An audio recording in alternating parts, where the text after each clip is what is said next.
Today's show is sponsored by the ABV Barrel Shop. The ABV Barrel Shop is located in the St. Louis metro community of Arnold, Missouri. The ABV Barrel Shop is focused on one thing, single barrels. Best of all, you can try before you buy.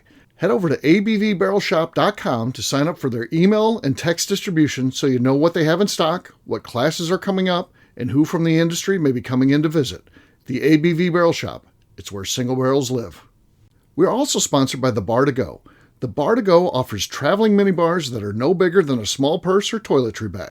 Best of all, they are fully customizable so you can create the perfect piece that is unique for you. If you own your own business, what a fun and unique way to promote what you do. Check them out online at thebartogo.com. That is the number 2 in the Bar to Go. If you have wholesale questions, call my friend Isabel Clark at 504-481-1297. Finally, we are sponsored by the Neely Family Distillery. NFD is a family-owned business that keeps ringing up awards in the spirits world. Head to Sparta, Kentucky to experience the family history, award-winning spirits, and meet the Neely family. Check them out online at neelyfamilydistillery.com. Now, on to the show. Let's drink!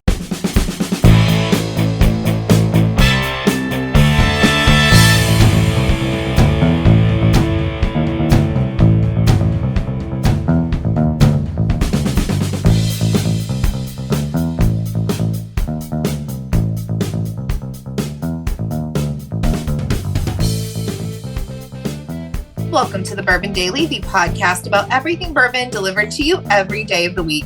Today on the show, we discussed investment whiskey, a new brand started by ABV Network Crew Club member Michael Steinkamp. My name is McNew. Please join me in welcoming my co-host Steve Akeley, along with our special guests Kathy Kuhl, Katie Joyce, and Tim Swyatt. Hey gang, what's up? Hey guys. Hey, so yes, we're going to be talking about investment whiskey, a new product that is getting close. I think it could be out as early as next month. I don't know exactly the timeline. You have to also deal with I know in this business is crazy, distributors and all that kind of stuff. So I know it'll be ready to go by next month, whether it's out next month or perhaps the month after that, depending on time frames and stuff. But exciting stuff. We'll talk about that after the break. For right now, McNew said there's something she wanted to talk about. What is that, McNew? Is there a recent invention, and I say recent within like the last 5, 10, 15 years, okay? Recent invention that you hate. When you see it, it just angers you. Do you guys have one of those? I do. Okay. I'll tell you at the end, though. Okay. Oh, recent invention. Hate is a strong word. Okay. Well, like technology-wise, like technology, invention, something in the tech world that just you're like, why does this exist? All right, Tim, what do you got? Pop sockets. Pop sockets. They're convenient. I hate those I get it, but that created a bunch of zombies walking around filming. Hey, look at me. It's about as good as a selfie stick. That one can also go eat a bag of dicks. Hey, I got my fingers. Look, I can help out. It helps out my carpal tunnel syndrome. Blah, blah, blah. Hey, I'm an influencer. Look at me. Yeah. Pop sockets. Plus, they look terrible in jeans. Okay. You can't put them away. A new skull ring, though. Like, do you get a pop socket ring? Like, instead of That's exactly right. Not as cool as the skull ring. No. Okay. All right. I didn't see that one coming, but yes. I tend to agree with Tim, though. I don't like those things either. I don't have pop sockets, so yeah. If you don't like it, get bigger hands or get smaller phones. One or the other. Getting them because I am annoying with them because I'm very ADHD and I will just sit there and pop it. Like, like people click 10s. I will pop one of those. Oh, I would totally do that. Yeah. I really have to stop being that obnoxious. That's a good point too. And I would have to kill you for doing that. I'd like to add that to my list of annoyances and things that are wrong in the world with pop sockets. So people popping them. It for no reason. Yep. Popping it. Okay. All right. There are several children's toys that I just don't understand. So like the little bubble things, like they're in all kinds of shapes with that, and it's silicone, and you just push it on one side and then push it on the other side. It's supposed to be like a sensory thing. It's like a fidget spinner. But fidget spinners too. No, so there's just so many of these little toys that come out these days. I'm just like, no. I don't understand. I don't like. Some of them, like the little wobbly, like suction cup things, at least like you can throw them at things. You can do a little bit with them. But I feel like back in the day, like a yo-yo, like you could do more with it. But now I'm like, all you do is push the little piece of silicone back and forth from one side to the other. And some of them are like so thin and cheaply made, it's like not even satisfying to push it. The thick ones are kind of fun. Like I get it. It's like feel it pop. But the ones that you don't feel pop, I'm like, why? What is this? It's stupid. Yeah. Because I think it goes into another frustration of mine is when we're just wasting materials on things poorly made. Like if you're going to use up materials, make it well. And so the ones that's like complete shit, I'm like, that's going to use for 30 seconds and then go sit in a landfill for the rest of time because it's made of plastic. Like, awesome. Good job, guys. Like, and then we're going to wake up one day wondering. Every toy in our toy box for the kids at the office is something that's going to go in a landfill. Yep. And well, you're going to wonder all of a sudden why a certain level of generation has cancer in the hand, some type of thing because all the melamine or whatever the chemicals were made in those plastic things because it was cheap plastic, forever chemicals or whatever, maybe. You know what I'm saying? I mean, I've got to. It's like if you don't, because there's a point. It's like, well, let's just be honest. Cell phones for young kids too. You become person at some point in time. You're the kid without a cell phone, which is fine. Then all of a sudden it changes at a certain time frame in your school or age group where you're now the kid without a cell phone. Yep. Yeah. So now it's like that's with everything across the board. Those fidget spinners, everything. All these idiot kids are running around when these parents throwing this money, all that this crap, and then all of a sudden you get pestered because your kid doesn't have it. Now you're sitting there wondering why am I wasting my money on this crap? Yeah. So great point, Katie. Thank you. Okay. She's at the Laugh Factory this week. Yeah. So okay,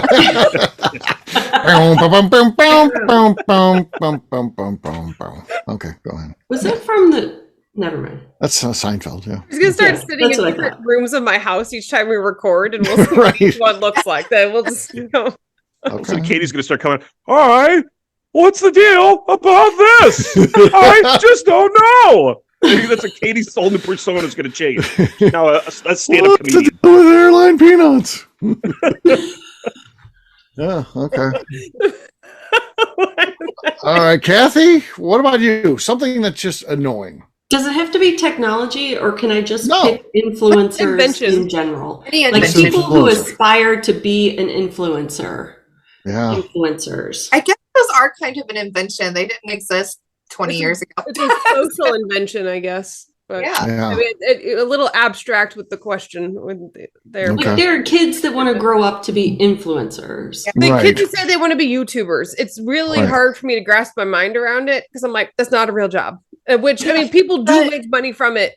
But I mean, really, if you look at it, it's the same as someone saying they want to be like a professional baseball player. Like the chances are pretty much the same. And at least with like a YouTuber, I'm like, you don't have to have like any like physical, like, oh, sorry, kid, you're only going to be, your parents are 5'9" and 5'6". You're never going to be a professional basketball player. Like, it's not going to happen. Like, Here's a thing for you to do. If you're on YouTube, this is the thing I hate. If you're on YouTube, watch one video about someone living in a van or in their car, and then the rest of your YouTube will be flooded. You'll just assume after you watch one, after that, because then that's the stuff they'll feed you. You think that everyone actually lives in a van at this point. There's so many people who are making videos about van life that you. Yeah. At that point, you have to just abandon your account and create a new one. I swear to God, I watched one video and it's over. It knows your IP address, so you have to move. You have to use a VPN forever. I'm just wondering when Katie's going to be podcasting from a van. Yes, yeah. A tiny house is the first step, though. Right. Tiny house, and then it's a van. Tiny house, so there's a van. Progression. Yeah. There's a downward spiral on that. And I can tell you the videos you got to make. Yeah, the video, the tour of the van. You have to make. How do I poop in my van? How do I shower in my van? This is the shit people end up watching. It's unbelievable. And you just because you see every single one of them doing the exact same video. And then what makes me mad is views, millions of views. What makes me mad is I'm making these great videos about the bourbon industry, and I got nothing. I get like I'll go for me, being viral is like 300 views, and then I look at someone talking about how they poop in their van, and it gets 3 million views. I'm like, son of a bitch. Maybe I just need to do pooping videos. That's all I need to do. Just focus on my pooping habits. On TikTok too, because my other podcast, Highly Spirited Podcast, I put some effort into those videos. I'm like, this is what we're doing this week. Tune in on Friday. 0 views, like 0 attention. But I can walk in Target or Walmart and be like, ooh, the Halloween stuff. Go shopping with me. Those get so much more attention, and it takes 0 brain power for me to do those. And it angers me that those are things. 100%. You're on the verge of seeing me saying, I live in my Elantra. It's just all going to be made up, but I assume all the other people are making it up anyway. I live in my Elantra, and then I'll be giving tours of the Elantra. I'll be talking about how I poop in my Elantra and stuff like that. And I'll be a big time influencer. I'll be making all kinds of YouTube money. You have to share. This is what I made, and it's all like, oh my God, this person made $20,000 this month for talking about their pooping habits in their Elantra. 6'7", this is how I fit in Elantra. Get in with me. Like, people are gonna fucking watch that. They'll be all over it. They'll be, oh my God, Elantra living. And then you guys will go on there and you watch my video, and then there'll be all these other people copying me because I'll be making money. And then you'll think everyone's living in an Elantra now soon. So it's coming. Get ready. Get ready, guys. Here's me showing you how I pee into my urine cornucopia plastic bottle thing, and this is how we do for number 2. Here's a bucket. Watch me. Yeah. It's like, what the hell? Oh yeah. All right, McNew. You asked the question. What is the thing that annoys you? It's a fucking QR code. Like, I cannot stand a QR code. Like, I thought we got past those, and now they've come back. Yeah, it's like they came out, and then they kind of died, and now they're back. Yeah. I understood them when they were like Crocs. The damn shoes. You had to stay in business. I respected it when I had to. Now they just piss me off. Yes, I know I'm on my phone 24/7, but that is for my pleasure. This fucking code annoys the fuck out of me. I hate a QR code. I had to use one for work recently to RSVP to a thing I didn't even want to fucking go to. They just fucking anger me. I'm like, God, send me a link. Send me anything but a goddamn QR code. I cannot stand them. Is it because they're not used correctly, or they're overused, or is it just in general? Because I get an inconvenience, and they're supposed to be more convenient, but I only want to use my phone for the things I want to use it for. I don't want to use it for your bullshit. Like, I don't. Send me an email. Send me an email with a link. I'm happy to click that link. If you send me a QR code and it has to bring up this whole fucking thing, it angers me. So I think used in the right context, QR codes are great still. So like if you need to be able to, if people are out and they don't have their computers with them and they're only going to have their phones with them, and you want them to be able to like pull something up that they can save to go look at later, or to send them information or whatever. So if I was out somewhere and it said, oh, do this QR code because you're here in person and you can like RSVP, I'd be happy with that. So like a QR code on like even like a wedding invitation, I'd be fine with that technically. I'd rather do that than have to go type in .com. I'm thinking you're a pretentious son of a bitch. Send me an invite that I can recycle. Yeah. And so but it makes me mad when people will send me a QR code and I open it on my phone, because now I'm like, how am I going to open this? It's a picture on my phone now. I have nothing to scan it with. And so it's when it's used incorrect, and then I have to either get my other phone out, or I have to then like send it so I can get it on my computer and then take a picture, so that's annoying. And also I don't like when it's used for menus at restaurants, because then your phone's constantly going dark, and then I feel rude at a restaurant on my phone. Like, we should be interacting with each other, but we're all sitting there on our phone looking at the menus. Yeah. So, I think that's an upgrade though. No, that's an upgrade. I hate them as a menu, and that's like my main complaint. I tolerated them when I had to, just because I was like, let's keep a restaurant open, let's go out to eat. But I hate them now. Like, I would rather have a paper menu that they crumble up after I leave. There is a whole science to menus. So like, I like the menu experience of like the size, the feel of it, and like that there's the science of based on like the paper or how it is, of like where your eyes are going to go to first and how they're trying to lead you around the page. I like there's a science of phone as well, but I like because we're at the same place. So like Chris and I a lot of times will be like, you get that up, I'll get that up, you get that drink, I'll get that drink, because we want to try one of everything. Smorgasbord people like that, where I'm like, you get that so I can get that.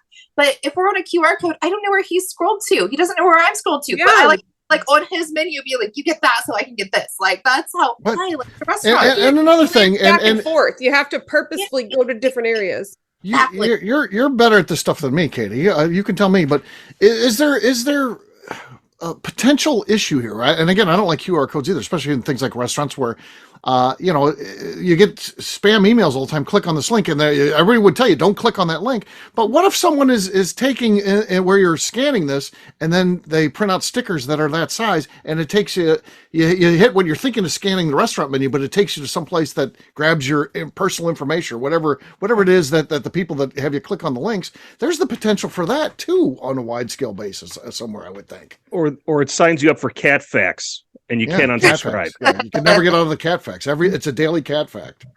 Oh, I will say there is a little bit of an upgrade on the QR code thing, because what I do appreciate is you're not seeing this all the time above people's the flashlights everywhere and everything. Now the glow is more towards that person's face, or all the magnifying glasses that come out. So there is a little bit of there. I don't know if that outweighs all the cons, because I think you've all persuaded me, because you're right, Steve. The opportunity to scam a ton of people. We could start putting a sticker campaign of putting the ABV Network QR code on there and piss off a lot of people, or make a lot of people happy that they found us. I'm going to put all my poop videos on my new Elantra. That's right. That's right. Yeah. People be like, I can't stop watching. It looks like that's going to be your censored thing. It's going to be your QR code, right? Wherever you need to censor everything. Yeah.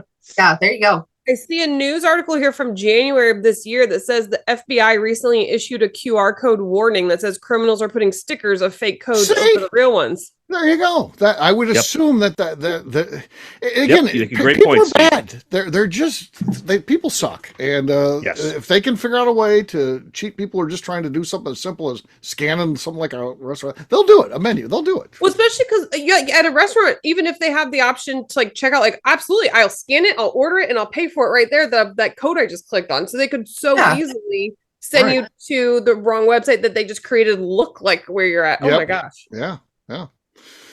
So there you go. So on that note, I think it's time we drink. What is everyone drinking? We're gonna let Tim go first. He was late to the last show, missed the cork pop.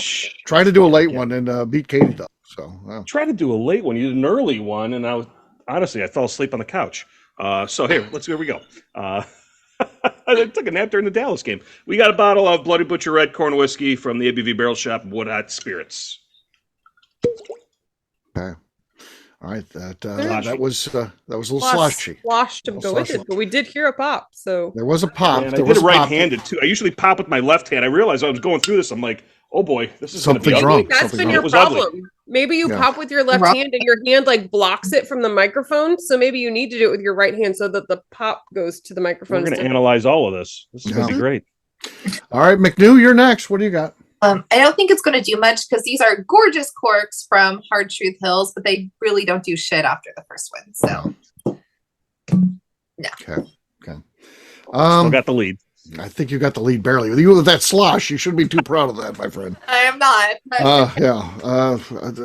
I've got Blanton's Tequila Red. So this is an import. I don't know if you can see on that side, the writing there. Very cool. Very cool. I think Mr. Steinkamp would like that since I was about to say. Up until he had his own whiskey, the world's best whiskey was Blanton's, but now, of course, his is the best. So there we go. Swide on the set. No, nothing there. So Tim still has the lead with his sloshy, low-pitched cork pop, but he's still got to get through Katie and Kathy. So we'll let Katie go next, see if she can redeem herself after the embarrassing. It was just a poor performance the last time, Katie. It was atrocious. Even I show up to the game. You could feel it. That's what woke you up from. While he was taking his nap, Yeah. It was a cork pop hurled all the way around the world, and they finally woke me up. You could have heard it, but with your real ears from Chicago, but the microphone did not want to hear. So I have Rock Hills Farms, but this is an older bottle, so honestly, this is going to be my more challenging one. So we're going right for it. Okay. That's enough to take the lead. Again. Not explosive and a little bit of a slush there. Not much, but that's enough to take the lead. Kathy, though, last but not least. I have very little left in my hidden barn. This is the single barrel. Okay. No, that hit the table. There were squeaks, a little bit of a bassy noise. I felt like Katie really needed this one. Katie needed it. Enough that even the French judge deducted points. I mean, that's bad.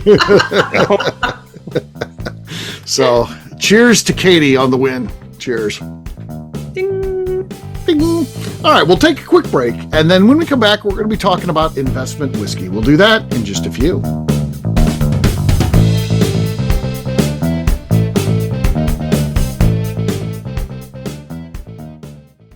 Okay, let's talk about the people that make these shows happen. First up is the Stave and Thief Society. Via their in-person class at Moonshine University in Louisville, Kentucky, the Stave and Thief Society is the place where you, a bourbon enthusiast, can expand your knowledge and emerge an executive bourbon steward. In 2017, I completed my executive bourbon steward certification. It's the most comprehensive bourbon certification available and connects you with an expansive network of bourbon enthusiasts and professionals. Check out the full listing of in-person and online certifications and join the society today by enrolling at staveandthief.com. We're also sponsored by the ABV Barrel Shop. The ABV Barrel Shop focuses exclusively on barrel picks. It's the job of owners Steve Akeley and Jim Fosnot to seek out distilleries that are making the best whiskey in the world, taste through their barrels, and select the ones that are off-profile in the best way possible. They have high standards and refuse to allow anything into their store other than something they would be proud to have their name on. This leads to some really awkward conversations with distilleries that can't make it, but they do it for you, their customers. Learn more about what is going on at their St. Louis-based store by heading over to abvbarrelshop.com. Last but not least, we are sponsored by Neely Family Distillery. Royce Neely is the 11th generation distiller in one of America's oldest distilling families. A visit to Neely Family Distillery takes you through family history, where you can see all the artifacts and newspaper clippings through the years from this family that started distilling in America after James Neely arrived from Northern Ireland in 1740. Today, Royce Neely and his team are crafting some of the best spirits in America. Their bourbon and absinthe offerings keep winning top honors in spirits competitions. Recently, their absinthe made history as the first platinum winner in the absinthe category at the San Francisco Spirits Competition. Neely Family Distillery is definitely a bucket list destination if you are a bourbon fan. Learn more about their spirit offerings, visiting their facility, and the awards they have collected over at NeelyFamilyDistillery.com.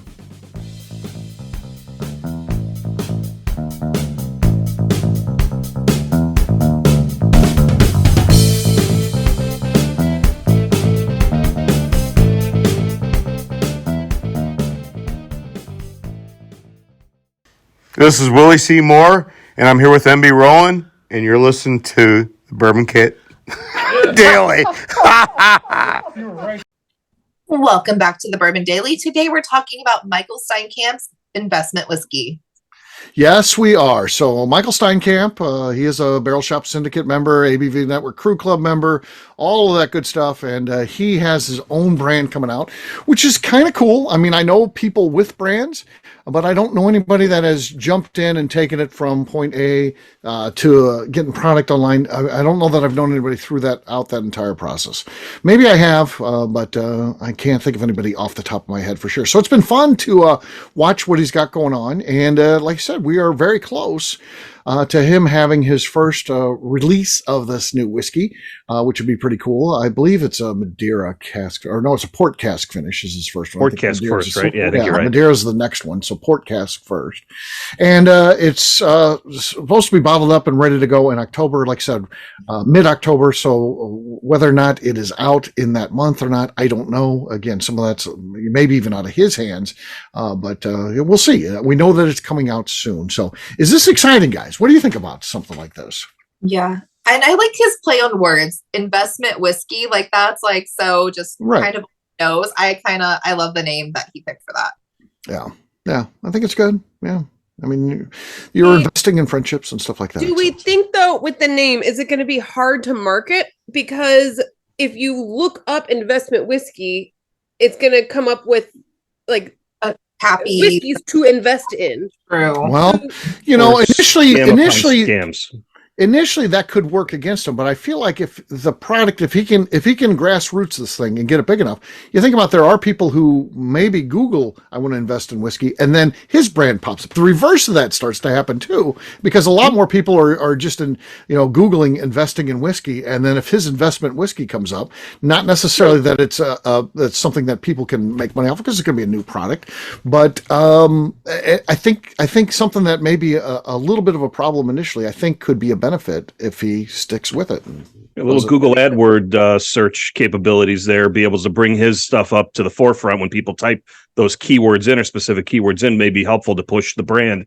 The catch is going to be, well, if I'm Googling it and pick your state and it's not available here and I can't get it, then that would be problematic off the top. He needs to get some of that Sealbach money is what he needs. Yeah. He needs the Sealbach money, exactly. And we've got a DC distributor that doesn't have to worry about shipping alcohol because they play by different rules than every other state. Every other state instead of a dedicated district. I do think that, though, with starting this thing out, all he cares about and all I would care about is at first, whatever cases I was able to get out of it, how many cases, that I launch it within a certain period of time, whatever that time is that I deem to be appropriate, that I say, okay, yeah, this is a success, whether it be moving amount of cases in 6 months, 3 months, 1 month, whatever. The quicker he can move those cases, the quicker he can get onto the next one and then get that out there. So he creates a little bit of buzz on exclusivity, and once it's gone, it's gone.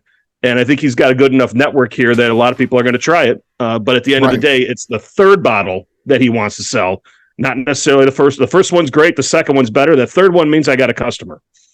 Yeah, I got a repeat customer.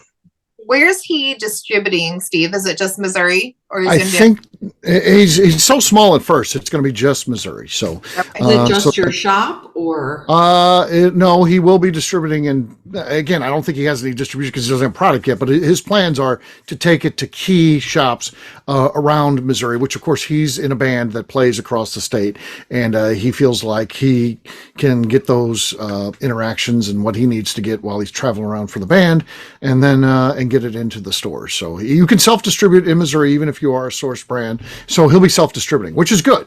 You're talking about the person who's selling the whiskey is going to be the person talking to the stores. I think that's literally best case scenario. I mean, so that's a good, you don't have to worry about getting lost in a portfolio of a distributor, or do they care I'm the small little brand.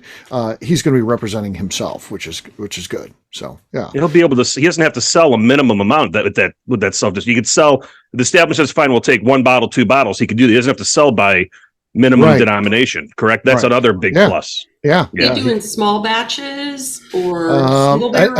Out of the gate, he's doing single barrels only because he only has he had 3 barrels of bourbon, but then he put them in a wine barrel, which are bigger than bourbon barrels. He has 2 barrels. That's all he's got starting out. So starting out very slow, but you think about this. I think that the best play that he can look at, I think who did it best starting out at that size, is Buzzard's Roost. Buzzard's Roost started with the exact same number of barrels as Investment Whiskey starting with. So if you do it the right way, which it's going to feel like a very slow burn at first. It's going to feel like, is he even doing anything? Because that's what it was like with Buzzard's Roost. It's like he's not making any traction. Then all of a sudden, once you start selling it and you hang on to that money, you don't take it out as distributions to the owners and stuff like that, or just spend it all. As long as you're keeping that money in the company and investing in more barrels, that will compound, and then you'll get to play. Like we're seeing Buzzard's Roost now is in, 10, 11 states and seems to have a pretty good buzz across the country, even though it's not available everywhere. You get enough, as we shit on the social media influence, you get enough people like us bourbon fans that are out there posting about stuff about bottles they can't get. Like in Illinois, I can't get, I can get Buzzard's Roost now, but there was a long time where I couldn't. Where it wasn't on the shelves. Like, how are you getting it? Well, I know where to travel to go find it and talk about it. And people are like, okay, next thing you know, you start getting a little bit of buzz. And a lot of our friends of the program, I think, have had some good success. Buzz, yeah. No, right. Little buzz. You like that? Yeah, so I think it's exciting for him, and if he plays this the right way, and I know he's got good product. And again, I'm not no spoiler alert here because it's on the label. He's sourcing from Neely, which again, it's shared on the label itself. I'm not giving you any insider information I'm not supposed to share, so it's Neely family decision. Yeah, and then he's securing the finishing barrels himself. I thought Kathy at first was saying it was a smart decision of Steve's to not share information. No, that he got it from Neely. Also good not to share things you're not supposed to. Kathy's, you should agree with that. Kathy's notorious. Kathy's got a history. I'll share Kathy's got a history. Right, yeah. So, but it's exciting. So we'll see what happens with it. Is he going to, in like the names of the releases, etc., do we know, is he going to continue kind of playing on this whole investment whiskey? Oh, that would be cool. I think that'd be really cool to give like nicknames to the different releases that play on with the whole investment whiskey idea. Right. There's so many different angles you can take with investing term. That yes, I do think that would be good for him too as he grows. Even just stuff as simple as like, this is the new money release. This is the old money release. There's so many generic terms. I do think that's a good idea too, because it gives personality to something that is not a living being. And remember those, and I know Royce has gotten too busy where they're just trying to keep up. They're putting, barrel releases into their gift shop without naming, in some instances, not necessarily all of them. But I think that's the wrong thing, because you remember them. There's some of those that you remember, like, that Neely Toast Crunch was a great one. Yeah. Motley Crue. Like Marshmallow Black Belt. Yeah, they had fun names. They got to keep doing that. Yeah, exactly. It makes you, but it makes you remember. Will you remember if Investment Whiskey takes off? This was his fourth release. This was the reinvestment release, or Fair Market or Blue Chip or Bull Blue Market. Chip. Like, he's got to play on that too. Like, he has so many things he can play on. I think he needs to. Right. We'll say we have seen Michael Steinkamp buy and forget release. This is gold. Kinds of. This is gold. This is the buy and hold release. This is right gold. there. This is gold. Yeah, that's a good name for a whiskey. Yeah. So I think you should source something from like out west and call it like Finance Bro, and do like a Patagonia like jacket thing on it, like, or a North Face jacket little cover. It's funny too, like Finance Bro. So there's Misunderstood Whiskey is a brand that I like their marketing, and so like I have a Misunderstood Whiskey shirt and a few different things, and like they have it's like not cinnamon, but it's a spiced whiskey. Ginger spice. Yeah, like a ginger spice, and then they have like an eggnog like bourbon cream type thing that they put out. So like it's not like oh my gosh, this is a like single barrel high quality release, whatever, but their marketing is just cute and good and cohesive, and like they have a good cool logo on the shirts. Like I wear that shirt everywhere because it's a cool name and it's a cool, so you could do so much with that this name of the company there. There's so many ideas you could run with that would be so catchy. It's really exciting. Yeah, and all that stuff helps the brand grow too. Yeah. Correct. Yeah, the marketing plan is huge, and it's got to be across everything. There's a lot of brands that we're talking about now that, and Steve, you're bringing up in the St. Louis conversations that we wouldn't have heard of unless they were blanketing social media. Right. And it's just, there's that. But I will say it all comes down to the whiskey and what we've seen already, what some of these wine cask finish has done to that Neely based distillate is nothing short of amazing. Kudos to you, Mr. Steinkamp, and good for you. I'm sure that wasn't cheap.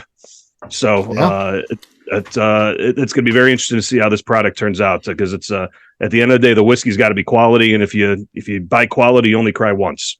Right. Yeah, I had a. There'd be a phrase right there. Buy quality, cry once. I had a lot of interactions with people, and again, they asking me, stand in line to go in, and they're like, "What do you like here?" And I would always say, "I like Neely. What do you think of them?" And I always wanted to get people's, just reaction, not knowing that I'm friends with Royce, not knowing that, big supporter of his company, and I like his stuff. And every single time I asked that question, just blind, standing in line at the Bourbon Festival, everyone says that place is fantastic. I love his whiskey and stuff like that. So it's cool. That's cool. So people like it, and so that's got to be good for Mr. Steinkamp. So he's definitely made a great partnership there. So he chose wisely. He did.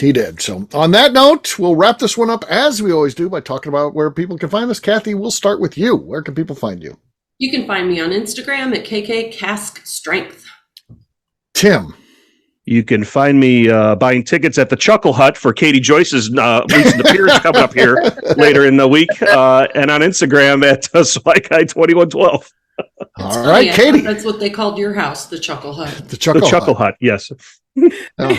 The funniest part of this is that because I'm sitting in my bedroom, and so the fact of like that it's like a Laugh House comedy club for I'm going to have to put a sign on my bedroom door. People sorry, it's got to be in neon. Your live, laugh, love sign's got to be changed from pink to neon. The Chuckle Hut. Name your bedroom the Chuckle Hut. The Chuckle Hut. The thing is that my ex-husband's name is Chuck, so no, that's not going to play. I'll come up with another cute name. Well, think about that. But otherwise, you can find me over on Instagram at Katie Proof. All right, McNew. I'm on Instagram at McNew ABV. All right, for me, I'm an easy guy to find. I'm at Steve Akeley on Twitter, Instagram, or Facebook. I've got a website, steveakeley.com. We've also got a company website. That thing's abvnetwork.com. That's the one you got to check out. Everything that we do is out there. Previous shows, blogs, so much more, abvnetwork.com. Come by and see us. ABV Barrel Shop at a very minimum. Sign up for our email and text distribution over online, abvbarrelshop.com. McNew, anything else to say before we get out of here? I would like to remind the audience to please give us a 5-star review. That includes comments. It helps new people find the show, which is very important to us. And if you like what we're doing, we ask that you please visit our Patreon page at patreon.com/the ABV Great job today, gang. For audience, we'll have a brand new show for you tomorrow. Looking forward to that. Until then, take care, everybody. See ya. See you, everyone. Bye-bye. Bye. Peace.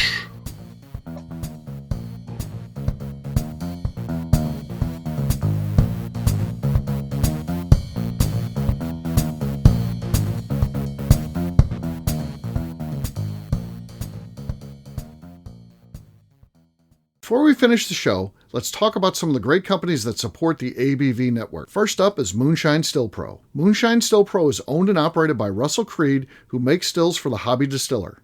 He offers a one-stop shop for everything the at-home distiller needs.